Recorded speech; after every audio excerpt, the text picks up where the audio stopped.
जय सीताराम मित्रों, देखिए मैं आज आपको बताऊंगा कि कुंडली में ग्रहों की दृष्टि कैसे देखते हैं और ये जो इनकी दृष्टि कौन कौन है। देखिए आपके 4 जो ग्रह हैं एक ही दृष्टि इनके पास भगवान दिए हैं, जो कि सूर्य, चंद्र और बुध, शुक्र के रूप में ग्रह हैं। ये इनकी एक ही दृष्टि है जो है कि 7वीं।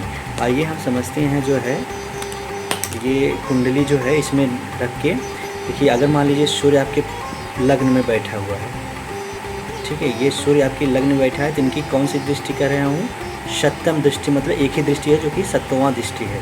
तो यहाँ से ही गिनती काउंट करेंगे, 1 2 3 4 5 6 7, मतलब कि सीधा सीधा ये जो इनकी दृष्टि पड़ी, ठीक है ना। अब इसी प्रकार आपका चंद्र और बुध, शुक्र अगर यहाँ रहते हैं तो 7वीं दृष्टि यहीं पड़ेगी।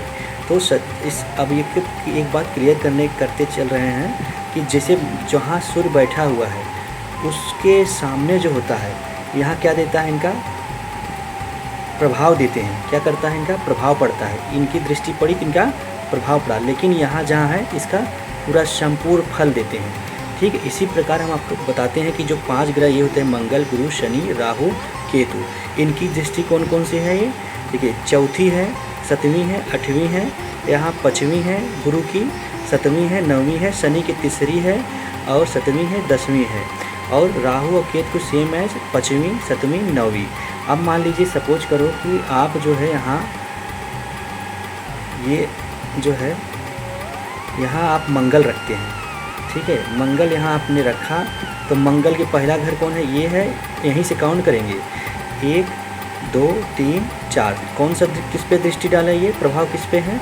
चौथे पर। फिर उसके बाद 5 6 7, 7वां प्रभाव है। फिर उसके बाद 8वां।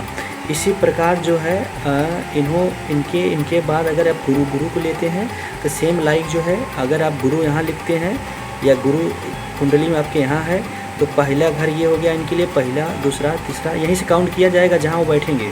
तो पहला, दूसरा, तीसरा, चौथा, 5वां। कहाँ देख रहे हैं? 5वां। फिर उसके बाद क्या है? 7वां है। फिर उसके बाद क्या है? 9वां स्थान है।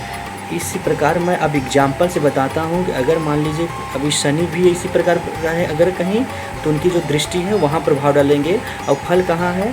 जो फल वो जहाँ बैठे होते हैं वहाँ वो फल देते हैं। अब मान लीजिए हम चलिए एग्जाम्पल लेते हैं कि अगर मान लीजिए आपकी कुंडली मंगल यहाँ है तो जो प्रभाव डाला, क्या डाला? चौथे घर में। तो चौथे घर में क्या देगा? किस पे प्रभाव डालेगा? घर और परिवार पर। फिर उसके बाद क्या है? इनकी दृष्टि कहाँ पड़ी है? ये 7वां में। 7वां क्या है? जीवन साथी प्रभाव डालेगा। किस पे डालेगा? जीवन साथी में। उसके बाद जो है 7वें के बाद कहाँ पड़ता है मंगल का प्रभाव? 8वें में। 8वां में क्या प्रभाव देता है? आयु पर। किस पे? आयु पर।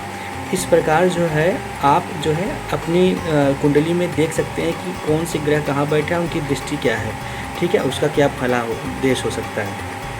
तो आशा करते हैं कि वीडियो आपको अच्छा लगा होगा, और अगर यदि अच्छा लगा होगा तो लाइक करेंगे, शेयर करेंगे, सब्सक्राइब करेंगे। जय सीताराम।